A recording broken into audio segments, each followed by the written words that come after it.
Okay, so I think that's all right. So let's officially start this panel. So my name is Rodrigo Vitorino Souza Alves, and my colleague Luisa Espinacé. We are going to be the moderators. I'll speak in English, and my colleague will speak in Portuguese, as we have a bilingual panel. So some of the panelists will speak in English, others in Portuguese.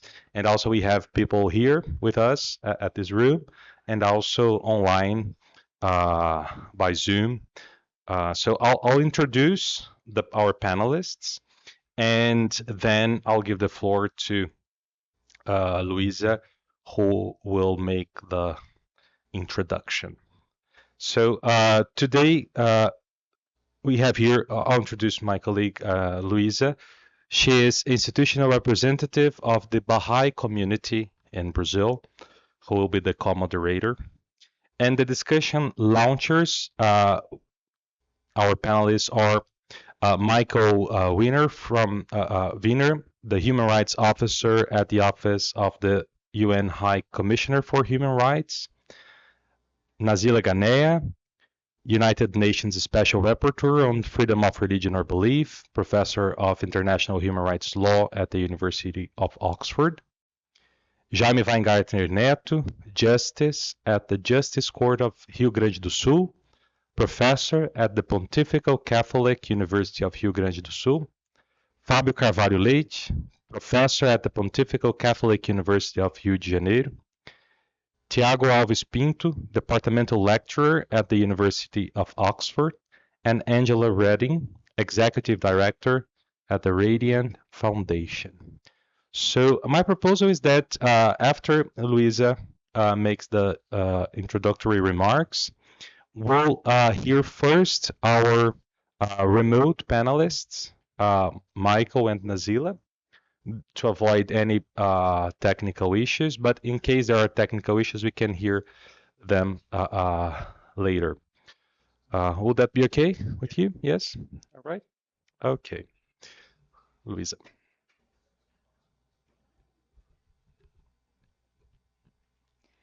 Obrigada, professor Rodrigo. Boa tarde a todas as pessoas aqui presentes.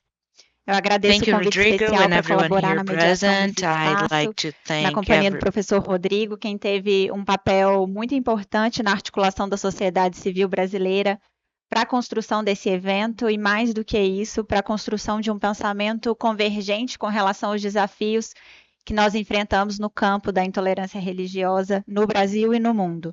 E cumprimento, através da senhora Nazila Ganea, as demais senhoras e senhores presentes aqui nesse painel. Bom, no ano de 2023, o governo brasileiro convocou um grupo amplo da sociedade civil do país para discutir o desafio de lidar com o ódio e o extremismo que se observavam na sociedade. No relatório que sistematiza as conclusões desse grupo, o ódio é descrito como uma estratégia de poder que move sentimentos e práticas negativas, como o estigma, a discriminação, preconceito, a segregação, o medo individual e compartilhado, entre outros efeitos danosos à vida comum e à democracia. E afirma que a propagação dos discursos de ódio estabelece a desumanização da vítima, permitindo que se passe legitimamente a apontar o quão as vítimas são abjetas, perigosas e precisam ser eliminadas. Ainda que esse não seja um problema novo, tem-se apontado o papel das plataformas digitais de amplificar as mensagens de ódio e o abismo entre os diferentes grupos, deixando os mais jovens em nossas sociedades especialmente vulneráveis. O relatório também identifica diversas manifestações do ódio e de extremismo que precisam ser enfrentadas, como a misoginia e a violência contra as mulheres, o racismo contra as pessoas negras e indígenas, ódio e violência contra a população LGBTQIA+, xenofobia e violência contra estrangeiros e regiões do próprio país, ódio e violência contra as pessoas e comunidades pobres, intolerância, ódio e violência contra as comunidades e pessoas religiosas e não religiosas, capacitismo e violência contra as pessoas com deficiência, o ódio e a violência extremista contra instituições e profissionais da imprensa e da ciência e a violência política. Uma lista que seguiria crescendo indefinidamente se incorporarmos as inúmeras situações ao redor do mundo. É difícil estimar o impacto destrutivo gerado por essas práticas, né? Para citar um exemplo particularmente mais próximo a mim, os Bahá'ís do Irã há décadas são alvo de uma política sistemática de difamação por parte do governo do país. Com isso, eles têm sido impedidos de acessar universidades, operar seus negócios, enterrar seus entes queridos e até tirar carteira de identidade. Naturalmente, a primeira resposta que uma situação desse tipo demanda é mobilizar todos os meios legais disponíveis para garantir que as vítimas sejam protegidas e possam desfrutar dos mesmos direitos que os demais e contribuir para o desenvolvimento do país. No entanto, nós não podemos nos contentar em lidar com as consequências do problema em questão. Se queremos de fato superar o ódio que permeia as nossas sociedades, a gente precisa dar atenção às suas causas. A humanidade está presa numa crise de identidade, na medida em que diversos povos e grupos se esforçam em definir a si próprios seu lugar no mundo e de que modo devem agir. Sem uma visão de identidade comum e propósito compartilhados, eles sucumbem a ideologias rivais e lutas por poder. Aparentemente incontáveis permutações de nós e eles definem a identidade de grupos de modo cada vez mais estreito e em oposição uns aos outros.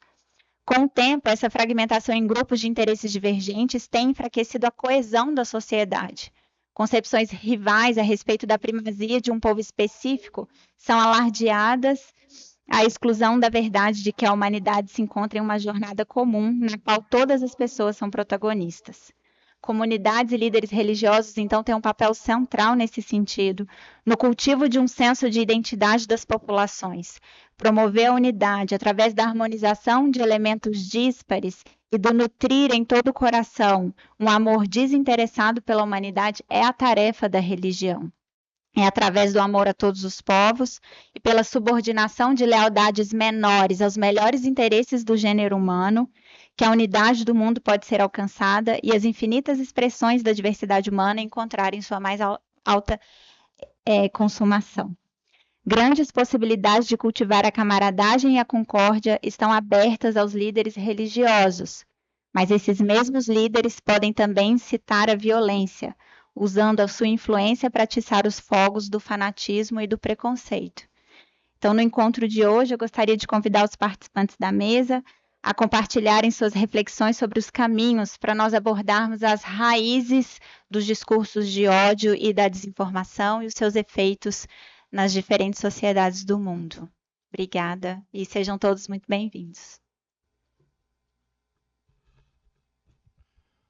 Muito obrigado, Luisa. Thank you, Luisa. And I would like to invite Michael Wiener. I hope you can hear me at least, because I was just made a participant because of previously the video didn't work. All right. But I'm not sure if you can see me. Can you hear us, Michael? Yes, I can hear you. Can you hear me? Yes. We can't But see you, but we can hear. Okay. Okay. Shall I log out and perhaps Nazila then starts first? Okay.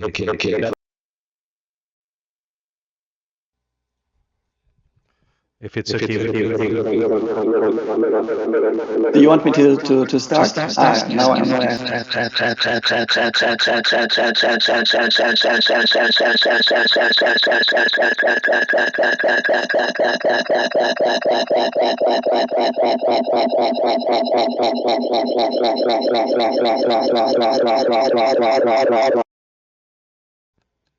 Okay.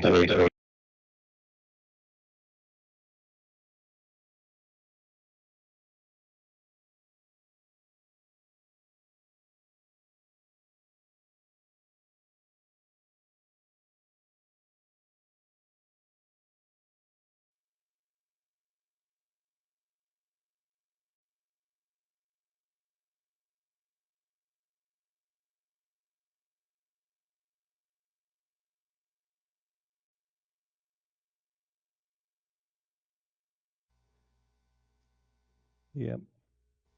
All right. Just a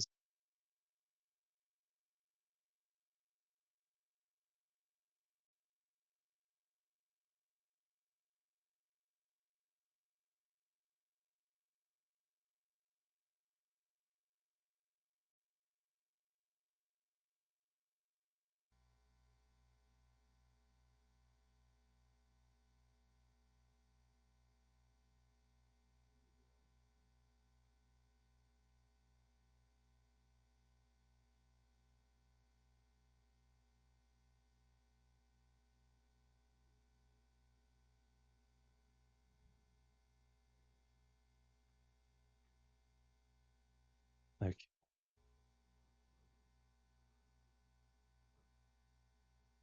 All right.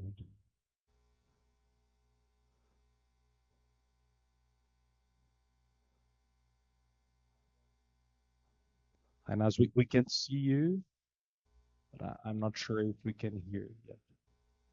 Not yet. Not yet. Mm.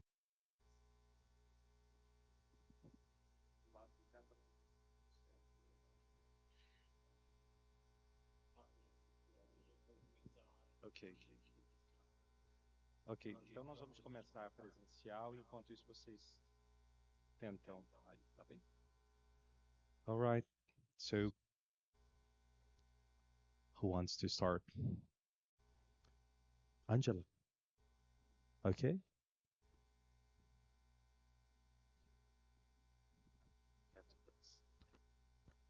Okay. We still having an echo? Yes.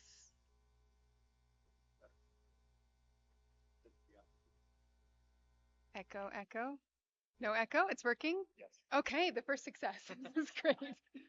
I was expecting to go last, so it's a privilege to be here and to start us all off.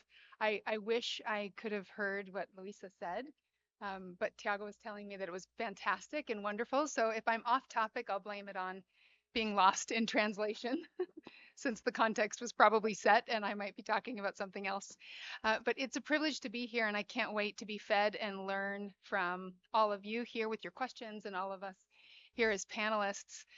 This has been an incredible conference. And as I think about some of the issues that are brought up in the UN special report that we're talking about today, one of the things that stood out the most to me was context and how important the context in which action takes place is so critical to understanding the intended meaning and therefore the impact of it. And part of that context is the identities that we inhabit. And my most prized identity is being a member of the Church of Jesus Christ of Latter-day Saints. And my belief as being a daughter of God is the most animating and motivating force in my life, as is my relationship with Jesus Christ. And my second identity is as a wife and a mother of two little girls that are just turned 6 and 2. And last night we were video chatting with the girls before bed. And my 2-year-old, with her sticky fingers, grabbed the phone and hugged it to her chest and said, "I miss you, Mommy. I want you here. Come snuggle me." And of course, it broke my mommy heart. But one of the things it made me think about was how much of a miracle that moment actually was for me and for my husband. Because for 15 years, we weren't able to have children as much as we wanted to. And all of the medical procedures and things that we did, it wasn't in God's plan for us for a long time. And through a series of miracles, the faith and prayers and love of friends and family and strangers, we were able to have our miraculous first baby girl, who's now 6. And then a second miracle made that moment possible with our 2-year-old. When she was born with an often fatal infection in her intestines. And we weren't sure she was going to come home with us. We weren't sure she was going to come home with us for Christmas because she was born a few days after, and then we weren't sure she was going to come home at all. And again, through a series of prayers and faith on behalf of our little family and a miracle from God, she did come home and she's healthy and well. And I think about that as a bit of an analog to the work that we're doing here. When we think about peace and love and resilience in the world across all faiths, all religions, and no religion, it seems impossible. It seems like something that isn't going to happen. And at some point, we thought having children wasn't going to happen for us. But it took a miracle, and it took, in my opinion, God's timing. And so I think about all of the faith and prayers and the hard work, and the experts who are here in the room and online and throughout this conference are working so hard to bring peace and human fraternity and resilience to us, that we can't forget that anything is possible, even if it's not in our own timing. So the third identity that I have, and the reason that I'm here, not just because I'm a mom, although I think that's probably the most important credibility I have, is that I represent Deseret Management Corporation, which is a media company, and we own a variety of multimedia organizations. We have TV and radio stations, a newspaper, book publishing and store. We have an advertising agency, a public relations firm, content marketing platforms, performance marketing platforms. So we run kind of the range of media companies. And so we have a particular interest in the role that media plays. And because we have faith and religion infused in all of the work we do as being owned by the Church of Jesus Christ of Latter-day Saints, we have a particular interest in how faith, people of faith, and religions are portrayed in media. And we care so deeply about this that we've created the Radiant Foundation and invested in specifically how do we create more balanced, nuanced, and positive representation of people of all faiths in culture. And so I want to tell you about a couple of data points. The first place we started, and this gets to my data-driven heart, is in research. Because it's one thing to have an opinion that faith is being misrepresented or religions are being misrepresented. It's another thing to actually look at the data and say, is this just my opinion and assumption, or is it reality? So we began with an AI-enabled study of over 30 million pieces of digital content to say, what is the actual state of being represented in media in terms of religion and faith? And it's not going to surprise you, but the magnitude might. 74% of faith-related content is negative, controversial, politicized, or sensational. That includes about 11%, which is extreme in nature, including hate speech. So while on the one hand, as the latest Pew study showed, that over 80% of people in the world affiliate with a religion, our most universal shared identity, not just in this room, but in the world, your media diet says otherwise. And particularly our rising generation is growing up in a world that says religion and faith aren't important, and I'm not sure my peers are religious, and it isn't true. So we conducted a series of additional research studies with HarrisX, a global independent research firm. The first study was faith and news, and then we did faith and entertainment. We also partnered with Gallup on faith and well-being in the intersection. Because if well-being is important to you, then faith is important to you. If news is important to you, then faith is important to you. If eradicating prejudice and discrimination is important to you, then faith is important to you. And that's not always talked about in the same context as human rights and the rights of all people of all religious beliefs. So in this first study, and I'll just leave you with a couple of data points, I'm getting the card, and then feel free to ask questions and I can send you links to these studies. The first one is this. We interviewed over almost 10,000 people in our first study in 18 countries and 5 languages. Our entertainment study had 11 countries and 9 languages, covering all the world's religions. The most compelling data point is consensus. We actually found an extraordinary amount of consensus. You never get that in a global study. Any researchers in the room will know that. We don't agree on anything, right? Especially religion. And yet in this context, we did. And what we found was that the majority of people said, 2/3, in fact, said, I want more accurate representation of not just my faith, but all faiths in the media, news, and entertainment I consume. And the other key data point we found was around stereotypes. Most people, a majority of people, believed that the media perpetuated negative stereotypes around religion rather than protecting against them, and felt like it was their obligation to do so. And then this last is the most compelling to me. 78% of people, and I'll repeat it twice, 78% of people said that religious stereotypes need to be addressed as much or more than race and gender. Not to say that race and gender are important, but almost 8 in 10 people said that religious stereotypes need to be addressed as much as race and gender. And in fact, in our second entertainment study, we found that of all of the identities, whether that's sexual or gender or race or religious identity was perceived to be the most stereotyped, the most discriminated against, the most sensationalized, and the most inaccurate in their portrayals. So there is a wide open opportunity for the media, for non-governmental actors and the government itself to call upon all those speaking on behalf of faith to talk about it in an accurate and balanced way. So of all of our identities, this is one where I know we share because we're here and we care about the same things. And yet it's so often forgotten in the context of human rights. So let us call on the culture in which we inhabit to be more pro-faith, more positive, and more accurate in how we represent one another. Thank you.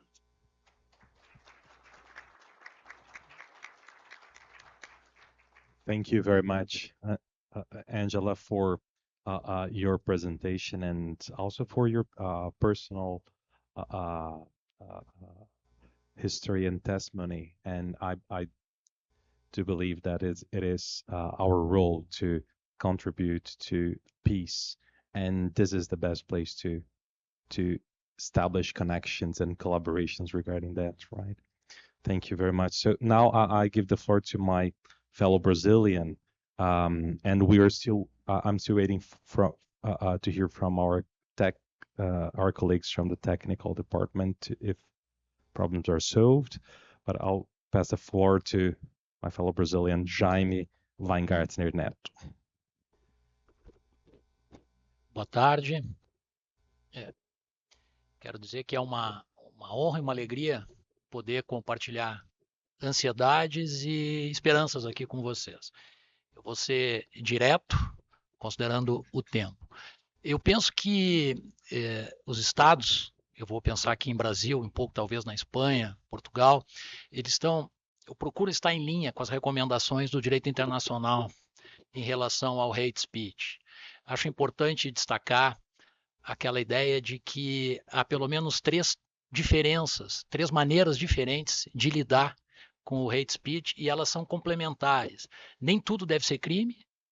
Algumas coisas podem receber uma resposta em nível de responsabilidade civil, dano moral, e outras, embora sejam inquietantes, grosseiras, merecerão outro tipo de reação da comunidade. No Brasil, nós temos uma lei desde 1989, né, já são 35 anos, uma lei antidiscriminação. O artigo 20 dessa lei diz que é crime praticar, induzir ou incitar a discriminação ou preconceito de raça, cor, etnia, religião ou procedência nacional. O nosso grande problema é conceituar o que vem a ser propriamente esse crime, né? O Supremo tem uma decisão, o nosso Supremo Tribunal Federal tem uma decisão de 2003 em relação a um caso de antissemitismo, dizendo que a liberdade de expressão não é absoluta e procurando avançar nisso. Mais recentemente, em 2019, a Suprema Corte, em relação ao problema da homotransfobia, disse que, inclusive, as religiões poderiam eventualmente se manifestar sobre o significado teológico e espiritual disso, mas que ficava ressalvada o discurso do ódio, desde que tais manifestações não configurem discurso de ódio, assim entendidas aquelas exteriorizações que incitem a discriminação, a hostilidade ou a violência contra pessoas em razão de sua orientação sexual ou de sua identidade de gênero. No Brasil, nós tivemos pelo menos 6 alterações já na legislação, desde então, procurando ajustar à realidade social esse fenômeno. E não é diferente em outros países. Na Espanha, nós temos desde 95 um crime de incitação ao ódio, e começou com 5 linhas. 5 linhas. Em 5 linhas se definia qual era o crime. Hoje são 57 linhas, porque foram se agregando novas configurações. Então, a reflexão que fica é: será que nós estamos mesmo usando o direito penal como último recurso, quando todos os outros meios sociais de composição All falharam? the other social Essa, means. creio que é uma reflexão importante. E eu tenho trabalhado há 35 anos no sistema penal. E a minha mensagem em relação ao direito penal não é nem um pouco otimista. Pelo contrário, eu acho que o direito penal tem um vocabulário muito escasso, muito pobre, para dar conta das ansiedades, das expectativas da sociedade, seja em termos emocionais, seja em termos cognitivos. Eu gostaria só de deixar, então, 2 exemplos aqui para vocês de coisas diferentes que se pode fazer e pensar em relação a esse fenômeno.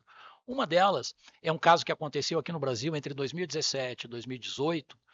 Houve jovens na internet, na rede, cometeram crimes, em tese, né, crimes de discurso do ódio contra judeus, mulheres, negros, e inclusive ensinavam a fazer bombas. Bem, houve um início de investigação, processo, e nesse meio tempo mudou a lei no Brasil, a partir de 2019, em 2020 foi celebrado um acordo de não persecução penal. O Ministério Público e as defesas fizeram um acordo pelo qual e esses jovens aceitaram, esse caso tramita em Novo Hamburgo, na Justiça Federal de Novo Hamburgo, no Rio Grande do Sul. Esses jovens aceitaram participar de círculos restaurativos, buscando cultura da paz compreender a visão das vítimas, mesmo que não houvesse uma vítima determinada, determinados coletivos eram representados. E agora, no acordo que foi feito, uma vez por mês, o Museu do Holocausto encaminha um tema para esses jovens e eles preparam um vídeo e isso vai para a rede. Então é algo que foi diferente que se pôde fazer, justamente evitando aquele processo penal tradicional, etc. Esse é um ponto interessante. Para terminar, eu quero lembrar que aqui no Brasil, por decisão também do tribunal e a partir da Constituição, existe ensino religioso facultativo nas escolas públicas. E esse ensino pode ser confessional, o que a priori não é um grande problema, desde que se harmonize com as liberdades gerais e com as outras religiões. Eu queria deixar a sugestão aqui para se trabalhar isso na área da educação e outras possibilidades aqui, sociedade civil e líderes religiosos, a possibilidade de se trabalhar um módulo inicial nas diretrizes nacionais curriculares, talvez de 20, 30% da carga horária, que fosse justamente aqueles círculos de histórias. A Unesco tem um material muito interessante para desenvolver como ferramenta intercultural, para desenvolver competências interculturais, inclusive a partir de diferenças religiosas e outras. Creio que isso poderia ser uma espécie de equalizador inicial, um mínimo denominador comum para que depois cada um vá estudar a sua religião. Isso no ensino público, acho que tem uma base constitucional generosa e está em linha também com as ideias gerais, me parece, do direito internacional. Era isso. Muito obrigado.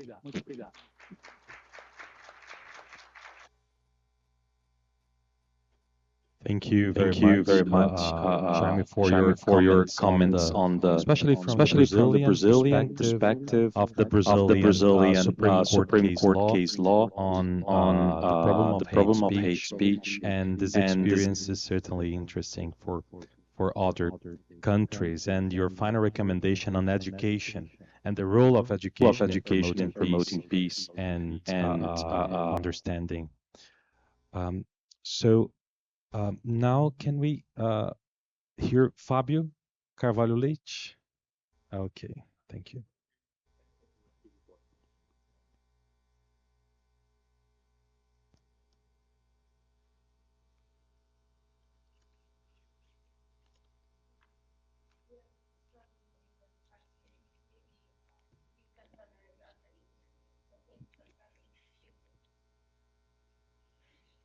So, is it working?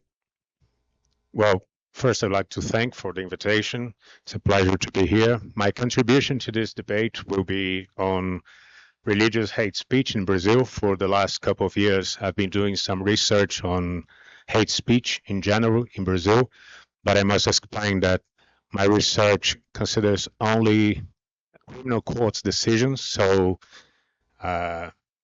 my research does not represent the whole big problem of hate speech in Brazil, but is restricted to court decisions, and more specifically criminal courts decisions.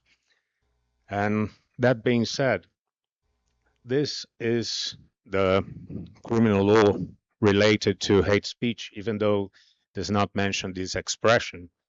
The Article 20 of the law 7716 from 1989 that Jaime mentioned, the Article 20 goes, practicing, inducing, or inciting discrimination or prejudice based on race, color, ethnicity, religion, or national origin. There is a paragraph 1 more specific to the use of swastika for the purpose of spreading Nazism. And these are the results of my research, considering all kind of offense, not only to religions. The states courts in the first column, 27 state courts and 5 federal courts. I really would love to talk about all the data I collect. There are a few things that are quite interesting here, but unfortunately I do not have the time, and anyway, it's not the point. And it's a weird distribution between the courts, federal courts. So let's go straight to the point. This is the data related to religion. Despite this result, people would expect I would talk about Judaism and Afro-Brazilian religions, but actually I want to focus on Afro-Brazilian religions, and I'm going to explain why, for 2 reasons at least. First, I have some doubt about the Judaism cases because I don't know if what I did is right or wrong, because in many cases, the offense were addressed to black people, to homosexuals, to people from the Northeast, but the defendant was using swastika or was a member of a Nazi group on Facebook. So I decided to include as a Judaism case, but I'm not sure if I did the right thing. But the second, even if it was not the case, even if all these 33 cases were about anti-Semitism or against the Jews, there is another reason. It's the fact that it's pretty clear in Brazil that this is a crime. This is not under discussion if it's a matter of freedom of expression or freedom of religion. So it's not very interesting for me as a researcher. The second case, on the other hand, is much more interesting because in some cases, these offensive speeches are in a so-called gray area. It's not pretty clear if it's the right to someone to try to convince another person to change religion, to try to convert to Christianity, what happens most of the case. And by the way, the right to try to convince someone to change religion is a part of freedom of religion, even though it's not something that is correct, is present in all kinds of religion. We recognize it's protected by religious freedom. And on the other hand, we have the practice of the crime of hate speech or the crime of religious intolerance. It's another, it's a different crime. And so it's not very easy to find, in some cases, sometimes it's not very easy to find the balance between these two, the right and the crime. So I've selected 3 cases I want to present, but unfortunately I do not have time for it. I know. I just want to mention that in one case, it's not this one, okay, but in one case the defendant was convicted because he posted a video on Facebook destroying sacred images of Afro-Brazilian religions. Curiously, he was celebrating the fact, the conversion of a woman to Christianity. Why on earth he had the idea to destroy sacred images and to record a video and to post on Facebook, it remains a mystery to me. And he was convicted, and the conviction was held by the courts. But the other 2 cases, how many? 1 minute, okay. But about the other 2 cases, I've tried to summarize because they're quite similar. In both cases, a person was trying to convert another person to Christianity, a person that practices Afro-Brazilian religion, and was saying positive things on Christianity. Okay, Jesus is the way, Jesus is the truth, Jesus Christ is the salvation, but also saying negative things about Afro-Brazilian religions, using words as Satan, the devil, evil, and darkness. On the other hand, the person was the offender, the defendant was kind and gentle to the person, but offensive to the religion. And so that's the thing I think we should consider. That's the point. Is it illegal when you offend only the religion, but you're very kind and say you're a person of light? That's what happened in both cases. You're a good person, you're a person of life, you're amazing, you're enlightened, but your religion, the problem is your religion, that's why you should change it. Is it possible to separate both things? Are you offending the person if you're offending her religion? Is this a part of identity? Well, it doesn't matter what I think. I just the court dismissed both cases, considered that it was protected speech. Doesn't mean that they approved the speech. They, in both cases, the decision considered it was annoying. It's a problem, but the problem remains. And I just want to enforce what Jaime said. I do not believe that criminal policy is the best way to solve this problem, but I must stress this, the problem remains. And we got to consider that this kind of speech is a problem. There are consequences to this. And we must think about this and what to do with this case. It's not a simple situation, something we should leave behind and do not think about, do not worry about. It's very important. But I just think that criminal policy is not the way we should use to solve this case. But again, the problem remains. Thank you very much.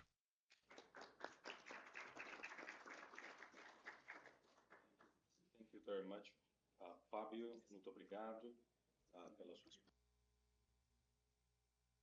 waiting for the technical issues to be solved to hear our panelists remotely. And we'll go to the next presentation with Tiago Alves Pinto.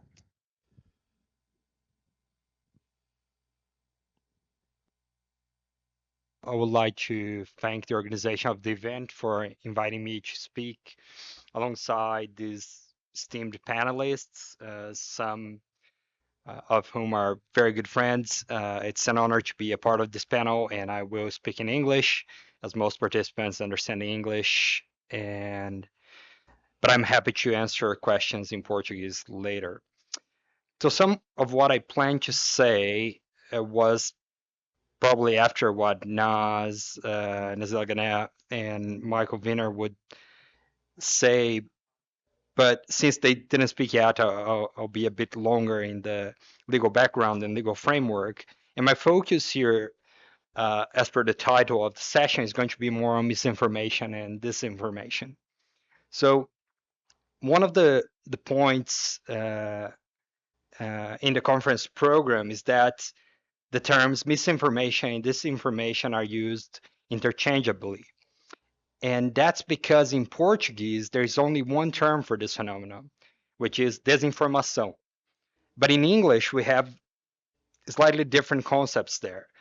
So according to a UN Secretary General report on countering disinformation, the Secretary General said that misinformation refers to the accidental spread of inaccurate information, while disinformation is not only inaccurate, but intends to deceive in order to do serious harm.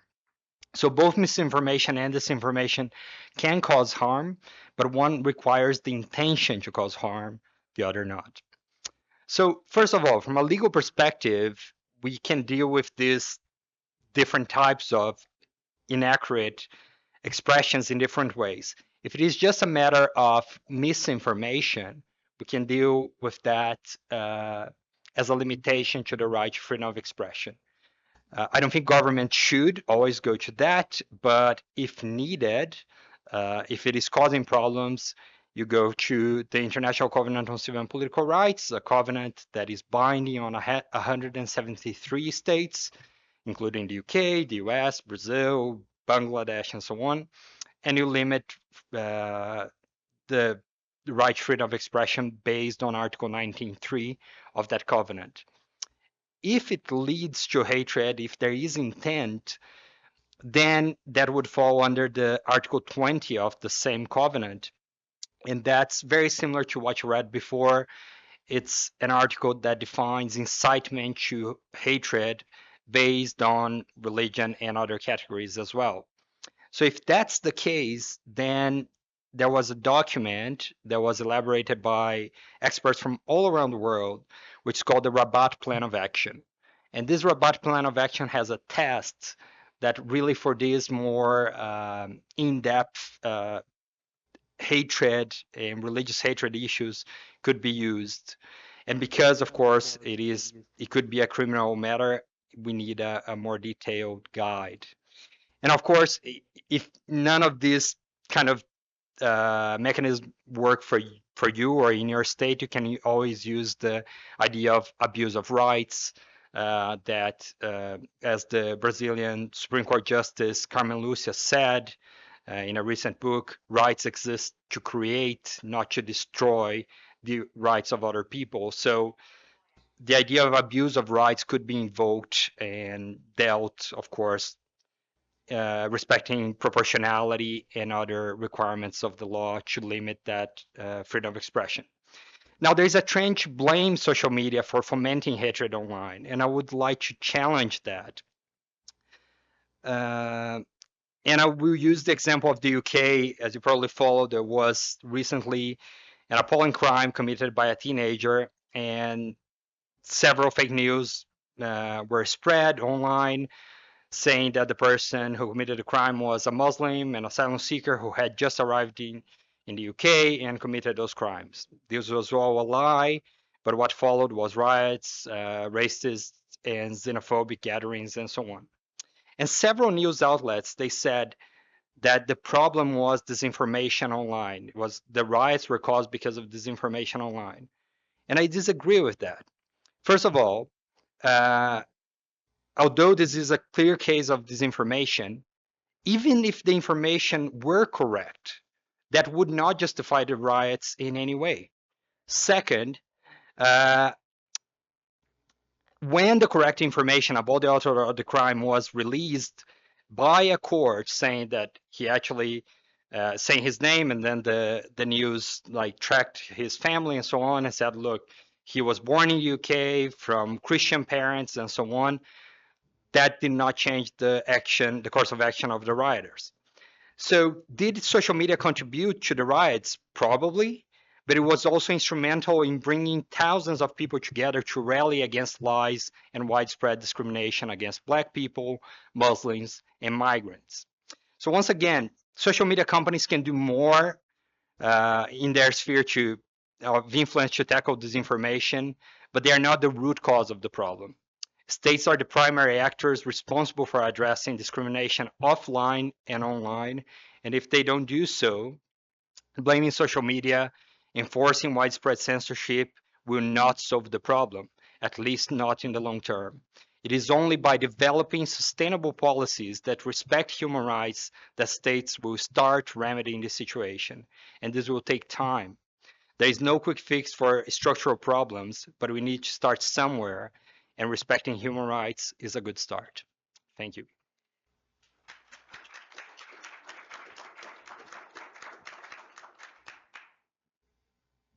Thank you very much, Tiago. Muito obrigado.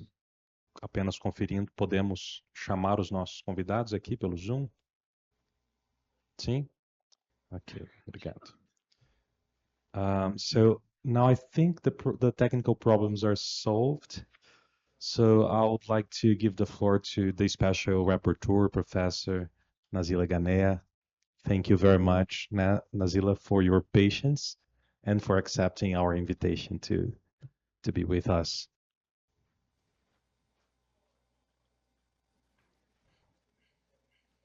And hear you, and hear you, and hear you, and hear you, and hear you, and hear you, and hear you, and hear you, and hear you, and hear you.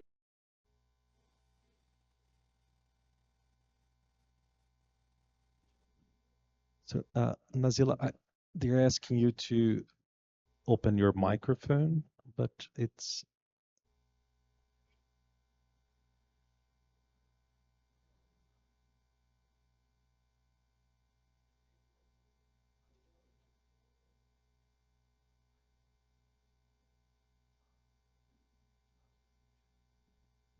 O microfone está funcionando. Obrigado.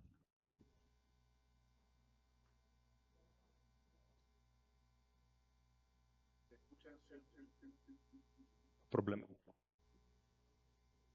So now we can hear you by Zoom, not here in the room. So yeah, I'm sorry for that.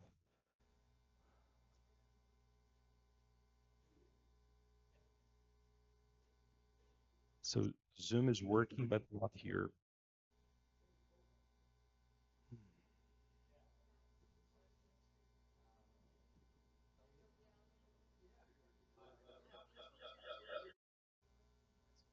Yeah.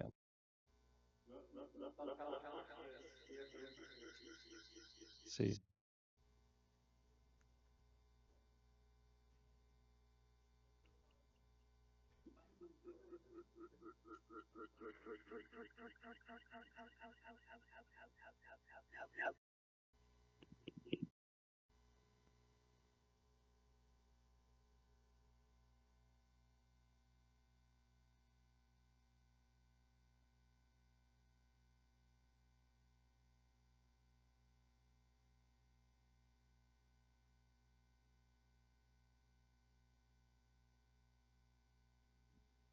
Okay, so I don't know, maybe we should try something different.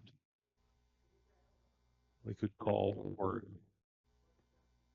open the Zoom in a computer.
there's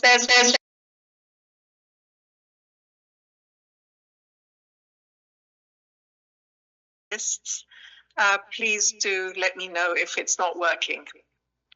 But let me just spend a few minutes with you. Thank you very much for this opportunity, and I benefited a lot from listening to you. Now, around the world, we see disinformation and social media inciting violence.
Of expression of hatred, irrespective of whether they constitute human rights violations, let alone crimes or not.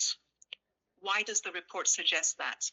Expressions of hatred based on religion or belief are in themselves, the report suggests, a serious issue to which states must be sensitive and respond to in a holistic but calibrated and careful manner. It is of fundamental importance to note that such hate speech is arising as part of a broader social reality, that disdain and discrimination towards a religious or belief group may have deep socio-political and historic roots, and that context must be addressed if we're going to respond to advocacy of hatred based on religion or belief in a meaningful way. Criminal justice and counter speech do have a role, but a far broader transformative toolkit is necessary. So criminal justice, counter speech plays a role, but they are not the only tools that we can utilize. So we note in these instances as warning signs of prejudicial attitudes that must be addressed in advance of further escalation as human rights violations and crimes. We often also note that religion or belief, hatred based on religion or belief, doesn't stand alone, but is entangled with other structures of marginalization. Structural factors that can make hatred based on religion or belief worse include the stigmatization of certain religious or belief groups, anti-blasphemy laws, anti-apostasy laws, counter-terrorism laws, and other restrictive laws and policies. So essentially, I think I'm running out of time. So essentially, the report urges that this scourge requires a holistic response that includes counter-speech and criminal justice measures, but looks far more broadly, uses other tools, and addresses root causes. Now, state actors have the most obligations and tools in their toolkit and should be very mindful of the Rabat Plan of Action, its 6-part threshold test, in order to identify carefully in a deliberated and independent manner whether the threshold of Article 20, Part 2 of the ICCPR has been reached. But let's also remember that civil society actors also have a significant role. So political leaders aside, religious and belief leaders have a crucial role to play in speaking out firmly and promptly against intolerance and hate speech. For the many nightmares and concerns that recent events in the UK gave rise to, I have to say there were also beautiful instances of, for example, an attack on a mosque today, and tomorrow the imams would come and say, please come in for a cup of tea. Anybody can come in, visit, and raise any questions that they have about the Muslim community, about Islam, etc. And many other religion and belief leaders and representatives stood in solidarity. And I certainly hope that these instances don't repeat themselves, but for sure, the resilience and the confidence and the solidarity with which many parts of the country responded would have been effective in reducing far worse outcomes. Thank you very much, and thank you, Tiago, for your WhatsApp. Thanks, Nas.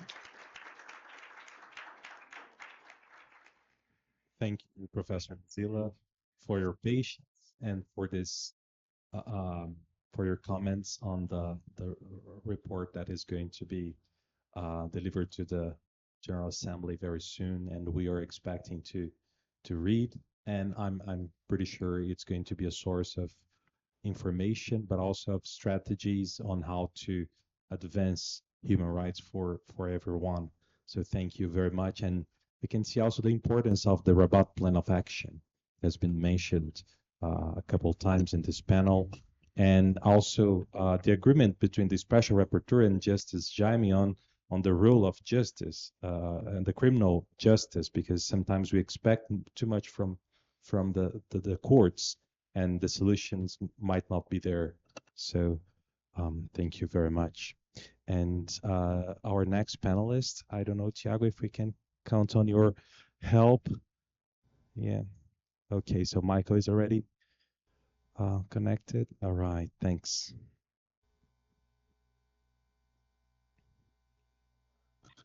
What's up? Can you hear me now? All working, Michael. Wonderful. So I think you can see me over the screen, and the WhatsApp does the audio trick.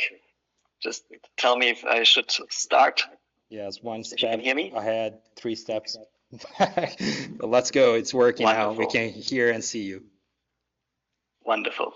No, thanks a lot for the invitation, and it's great to be with you, at least virtually. I have fond memories of participating myself in the Buenos Aires G20 Interfaith Forum and in Bologna. And actually, the topic of your session, or of our session, is very pertinent and was already discussed, believe it or not, in previous G20 Interfaith Forums. And I pulled out the specific recommendations coming out from the Buenos Aires and Tokyo Interfaith Forums, which recommended that incitement to hatred should be reduced by supporting religious leaders and faith-based actors in fulfilling their human rights responsibilities as summarized in the Beirut Declaration and 18 commitments on faithful rights. So this was already a concrete recommendation coming from the G20 Interfaith Forums. And I wanted to also pick up points that both Tiago and also Fabio mentioned, So the first concrete example from Brazil, actually, on countering incitement to religious hatred is something where also Rodrigo himself has been very much involved. So the most recent report on combating intolerance based on religion or belief by the High Commissioner, which was presented earlier this year, noted also that the Ministry of Human Rights and Citizenship had signed an agreement with the Federal University of Uberlândia on training public officials, focusing on the production of content and educational actions to promote religious freedom, foster respect for religious diversity, combat religious discrimination, and confront hate speech. So one point that Fabio already mentioned is this specific targeting of people, of Brazilians of African descent, especially Candomblé, Umbanda, and related countering religious intolerance, for which specialized police stations are across the country. And also the same report of the High Commissioner refers to a very interesting contribution by UN Women in Brazil, again highlighting the plight of Black women and girls practicing traditional religions of Brazilians of African descent and indigenous women and girls who are really disproportionately affected by religious discrimination. So this coincides very much with the points that were raised earlier on. Then the other point, going now to Sweden, I wanted to highlight, again from the same report, where the Special Rapporteur on Freedom of Religion or Belief, Nazila Ganea, made a visit last year, and she highlighted a very interesting recent judgment of the Linköping District Court, where last October, a 27-year-old man was actually convicted for having spread a video where he filmed himself burning a copy of the Quran. And that was considered incitement to hatred against the population group, because also in the specific circumstances of this case, he, for example, had also used background music that was also played during the terrorist attack on the mosques in Christchurch. So again, also picking up Thiago's point about the role of social media, I think if you look into the decisions of the Oversight Board, which looks into Meta's content policy enforcement action and really measures it according to the guiding principles on business and human rights, but then also uses the International Covenant on Civil and Political Rights, and very consistently the Rabat Plan of Action, which Thiago already kindly explained at the outset.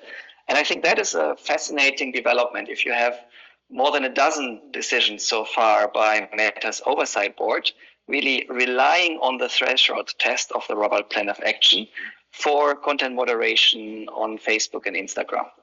And this was also very much welcomed by the High Commissioner, both in an oral statement at the Human Rights Council in Geneva, but then also in the report on combating intolerance based on religion or belief. This is the resolution 1618, which was also mentioned in the concept note. So just to put it in context. And what the High Commissioner highlighted is that such guidance based on international human rights law, norms and standards, so International Covenant, Civil and Political Rights, Rabat Plan of Action, can have a significant impact on content moderation, affecting over 3 billion monthly active users on Facebook. So this is obviously something with a very, very wide impact. It's also clear that the environment online is not monolithic. You have some social media companies having responsible policies in place on hate speech, but others where it's very problematic, where basically the content moderation is foregone and the staffing has been reduced despite the urgency and importance. So just to wrap up, we have several tools developed, which also Nazila and Thiago mentioned. But the Faith for Rights framework also facilitates cross-disciplinary reflection and action against incitement to religious hatred. And we have regular meetings where also Rodrigo, Thiago, Nazila, and others have been really spearheading this also in Brazil and across the globe. And in November, we will organize our 5th annual meeting on Faith for Rights Community of Practices, where we bring together hybrid faith actors, diplomats, parliamentarians, UN independent experts, and social media. And if you want to participate, please feel free to contact me. And just as a final suggestion, perhaps to also come up and reiterate the very concrete recommendation that already came out from the Buenos Aires and Tokyo G20 interfaith forums, and perhaps to feed this also into the summit in Brazil to precisely support religious leaders and faith-based actors in fulfilling their human rights responsibilities in line with the 18 commitments on faith for rights. Over to you. Thank you very much, Michael. Thank you. Thank you very much, Michael. Yeah. And thanks to Tiago. So we have here a diverse group, and this room also has people from different backgrounds and organizations. And we have here in the panel United Nations representatives, Michael, the Special Rapporteur, Nazila.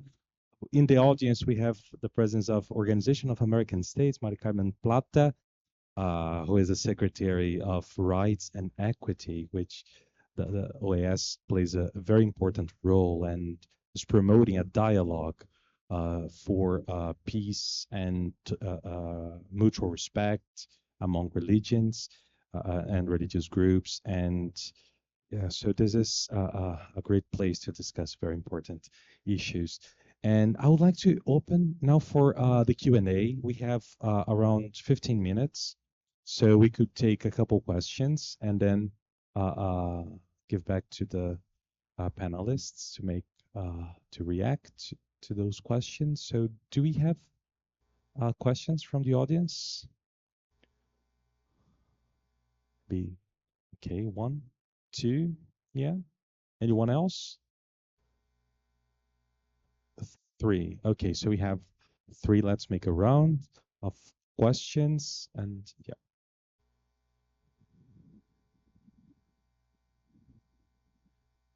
Thank you so much. This is Mahalit. I am from the All African Conference of Churches.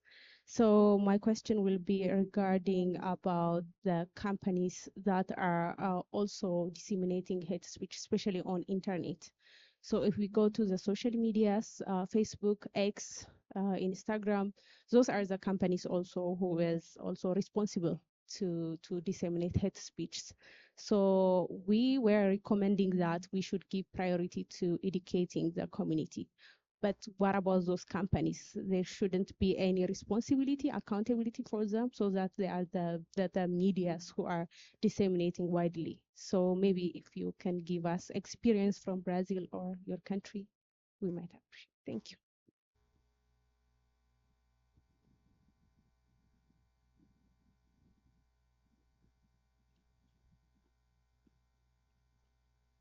Thank you. I'm Arthur Dahl.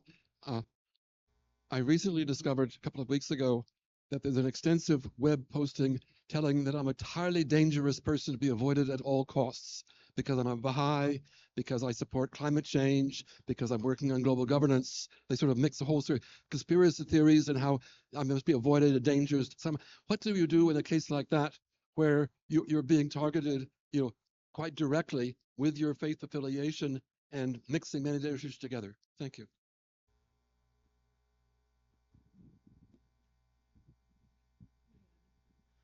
Boa tarde, meu nome é Isabela Dari, represento o Instituto de Direitos e Religiões Afro-Brasileiras e a Ordem dos Advogados aqui no Brasil.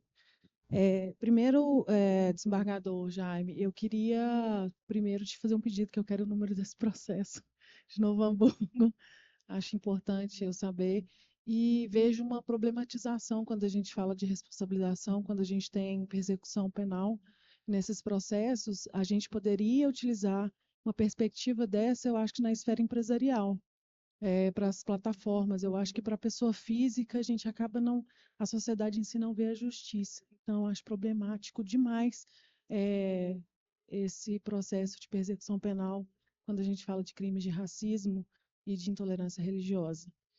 E eu queria saber de vocês se vocês têm, assim, vocês veem boas perspectivas nisso, das empresas serem responsabilizadas de verdade. Porque a gente está trabalhando muito com pós-problema. E, por exemplo, o YouTube tem a questão das comunidades e eles jogam muito a responsabilidade para que a comunidade faça a implementação de que aquilo é um discurso de ódio. Eles não têm um refinamento do que está sendo colocado nas plataformas. E eu vejo isso como uma problemática. Se isso é uma das propostas, se eles terem realmente uma equipe técnica interna que vá fazer esse refinamento, se é discurso de ódio ou não, ou realmente eles vão continuar esperando para que as comunidades, o usuário, faça passe essa informação para eles para que eles tomem uma atitude. Obrigada.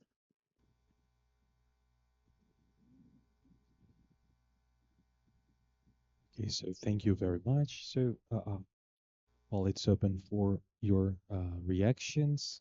So we have around 10 minutes before the end of the panel. So we have like a minute and a half to hear from each of you, if you'd like, or and then for the concluding remarks by Luisa.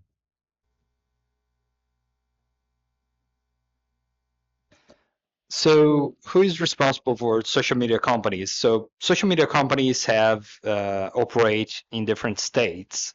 They are not operating like just online. They're problematic cross-jurisdictional issues, but they must follow the laws of every country. So in Brazil, for example, recently there was a call for Twitter, X, former Twitter, to remove some posts and delete some users. They said they wouldn't do that, and then now they're closing their office here because they're not following domestic law. So every state can enforce that. This can be positive in some areas, like fighting discrimination, but it can also stifle freedom of expression. It can, if it is an authoritarian state, that can be very dangerous as well. So I would say that's a neutral answer, but states have the power of regulate social media companies. The EU has done so. They have YouTube, all these social media companies, they have to pay like really hefty fines if they don't comply with the decision of courts. In the second case is much more specific. It's not in general. They are attacking you. So it's a case of defamation. So straightforward. Everything that happens offline that can be dealt in a manner that it is offline can also be applicable to online. So you have the same rights offline that you have online, but also the same obligations that you have offline, you have online. So if you know, you can target who, if you can identify who is targeting you, like you can bring a case of defamation, which is much easier actually than when it's just against the Baha'is, for example, or like a collective. E só para terminar, and just to finish answering in Portuguese, algumas companhias já têm esse trabalho de, como o Michael falou, oversight board, que eles recebem dos usuários, né, as reclamações e daí que eles decidem qual atitude vão tomar. Então, ao mesmo tempo que você não quer que as companhias tenham essa parte de fazer a regulação do que é certo, do que é errado, do que pode ser feito ou não, elas podem fazer isso. Quando você entra, quando você assina, faz parte, você se torna um usuário dessas companhias, você assina um termo de referência, você assina um contrato, e eles têm o direito de remover qualquer coisa que você postar. Aquilo lá não é teu, você não tem direito de criação sobre o que você postou. Então, depende muito dessas companhias fazerem. Algumas fazem mais. Google no YouTube tem alguns. Facebook, Meta tem uma organização melhor. Mas, por exemplo, X não tem nenhuma. Reddit, 4chan são muito mais livres, assim, né?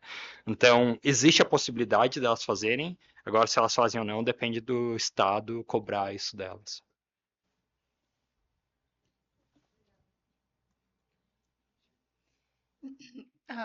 One of the themes that I think I've heard on the panel and in the questions is who's responsible for the incitement of violence, for hate speech. And in the spirit of what Nazila talks about and colleagues in the Yun report, that criminal court and counter speech are both important elements, but not sufficient, that there's a more expansive approach that's required.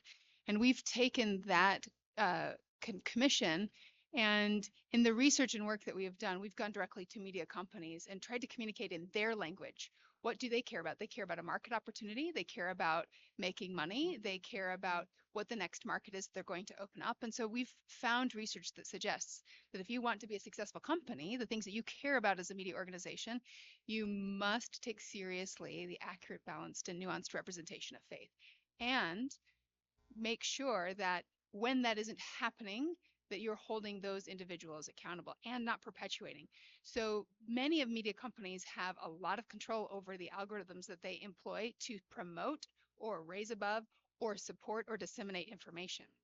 And they can do that in a very proactive way by incentivizing the kind of speech that we're talking about that is both accurate and balanced and positive in media.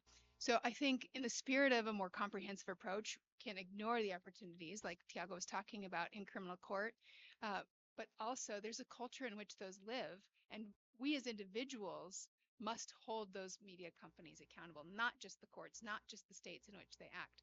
So our usage, our dollars, our eyeballs, those are their dollars. Those are dollars, right? It's us. We're actually their market. We are their money-making machine, and the things that we pay attention to and tolerate, they're going to promote and increase.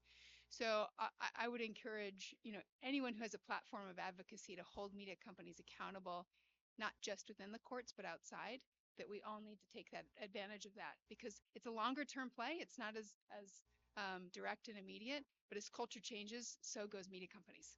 They're going to respond to where the market is and where the incentives are. And so I would say that yes, media companies are responsible, as are each of us, for where we put our eyeballs and where we put our dollars. Thank you, Sue. We would love to hear also the special rapporteur and Michael. Before that,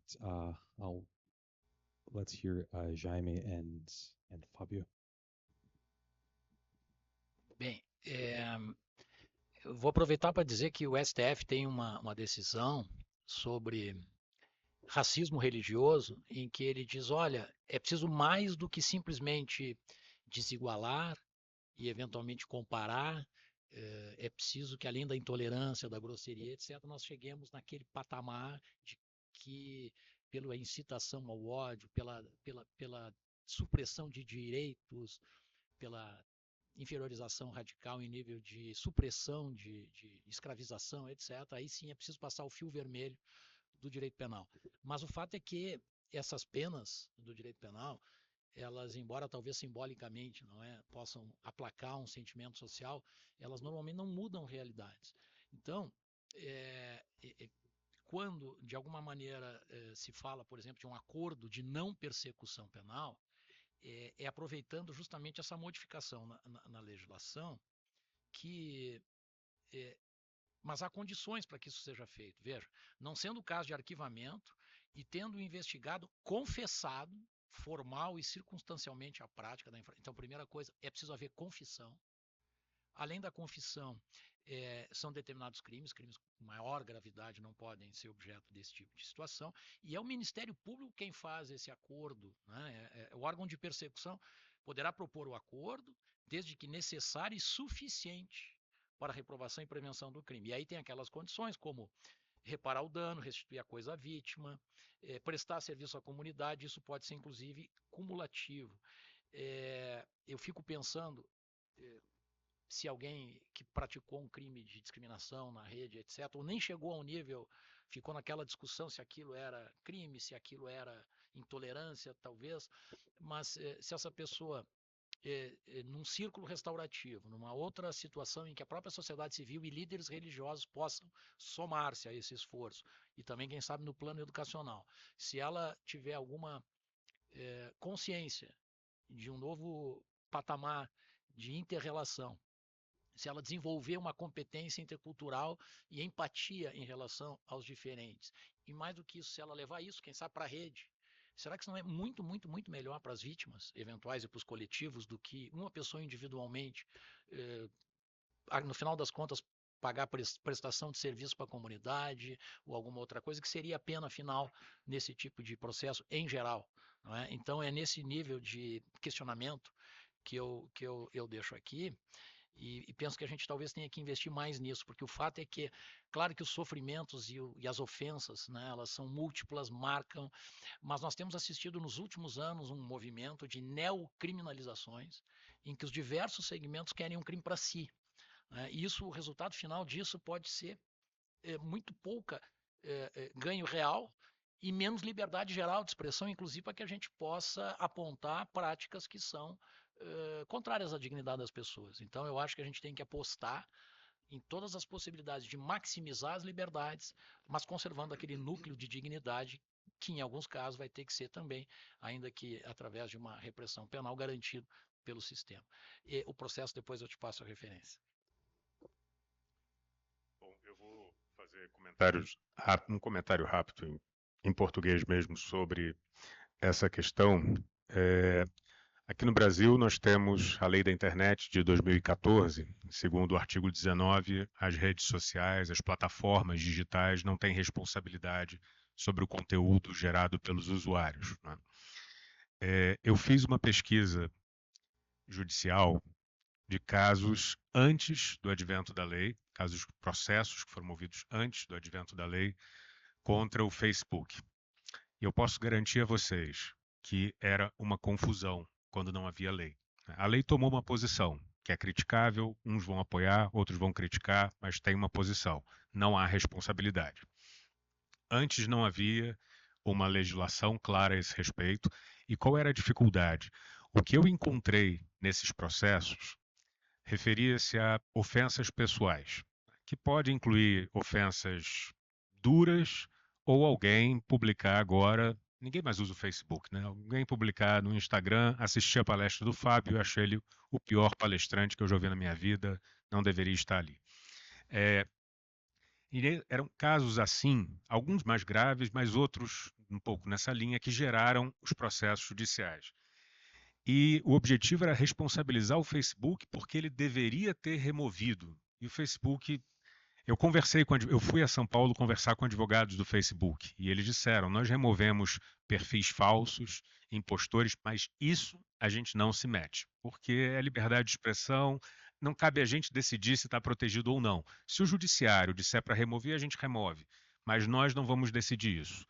Pois bem, se alguém me perguntasse qual seria a decisão da Suprema Corte Brasileira sobre a constitucionalidade do artigo 19 há 8 anos atrás, porque a Suprema Corte vai decidir isso, e foi provocada há anos atrás, eu diria a vocês, ainda que eu não goste de fazer previsões, eu erro mais do que acerto, que o Supremo Tribunal iria considerar constitucional.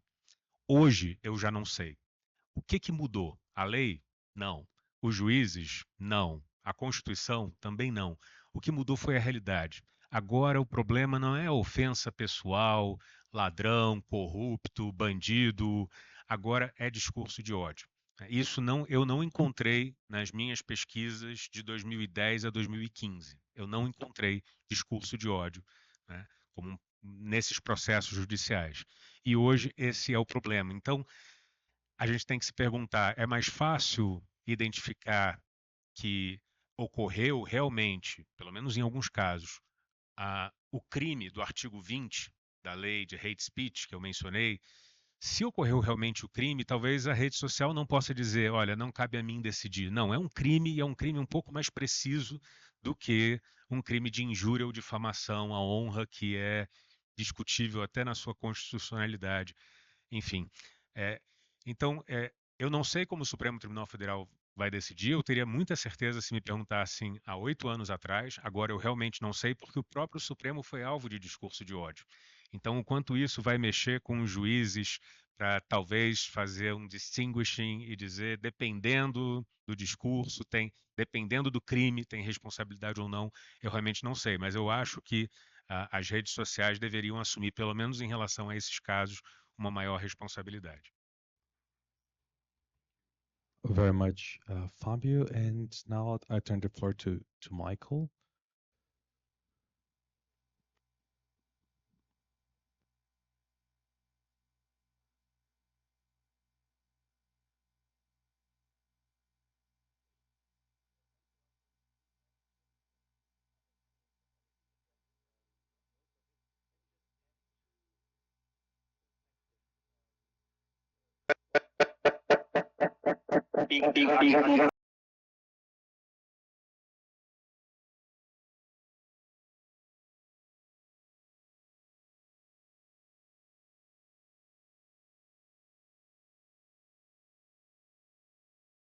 In oversight board decisions, which even quoted the Special Rapporteur on Freedom of Religion or Belief report, the predecessor, Ahmed Shahid, who had published that social media platforms were increasingly exploited as spaces for incitement to hatred and violence by civil, political, and religious actors. So the acknowledgement is there. There are also the community standards, especially on hate speech, where the various social media platforms have kind of also their own bylaws, so to say. So it's not correct if they basically tell you that they can't do anything. Of course they can, especially under their own community standards. And if there's no guidance and decisions by the oversight board, in the case of Facebook and Instagram, that may actually really be guided by international human rights norms and standards. And the second point I wanted to flag, which was also raised in the last question about the business perspective, and that's something where actually the business interest of the owner is very much at the forefront. So if there are penalties, Thiago mentioned the Digital Services Act in the European Union context, which has hefty fines. So there you think twice. And the other point, which was also alluded previously by other panelists, if the business case is there that you're actually losing money because, for example, advertisers are leaving, that obviously has a direct impact. And the last point, just to flag that the High Commissioner Volker Türk also actually sent an open letter to the CEO of then Twitter, now X, Elon Musk, where he precisely also raised the various concerns about the different cultural, political, religious contexts and potential impact for thousands of people, and reminding that content moderation should bar hatred on the platform, and every effort needs to be made to remove such content promptly. So there are incentives, there are disincentives, and I think together with legislation at the national and regional levels, guided by international human rights law, that can be an entry point for accountability. Back to you. Thank you very much, Michael. And Nazila, thank you so much for being here with us. If you want to say any final words or comments, feel free, but I know that time is out, and but we would love to hear from you anytime you wish. And now, Luisa.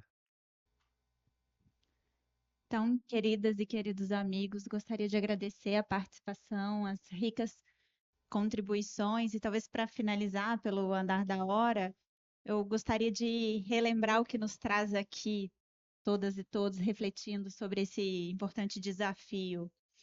Mas a defesa dos direitos humanos alcança sua mais alta aspiração quando considerada no contexto das relações humanas, né? Então, isso nos recorda de que estamos defendendo os direitos humanos para que todas as populações tenham o direito de realizar o seu pleno potencial. E aí as apresentações abordaram diferentes facetas desse problema, o que traz também o tamanho da complexidade, ao passo que nos leva a considerar as causas. Nós estamos falando do desafio da desinformação e do discurso de ódio, mas, sobretudo, de construir narrativas em comum, de promover processos educacionais que permitam às populações desenvolver o seu próprio potencial para a transformação da realidade. A gente está dizendo de uma construção de uma identidade, de um propósito partilhados. Então, essa conversa certamente se beneficiará à medida que a gente for capaz de avançar para as raízes desses desafios que temos enfrentado. Então, muito obrigada a todas as pessoas pela presença e contribuição. Thank you very much for everyone that attended this panel, and to all our panelists that are here in Brazil, and also to the Special Rapporteur Nazila Ganea, Dr. Michael Wiener, for making time to be with us. Thank you so much, and I wish you an excellent panels like after this one. Thank you.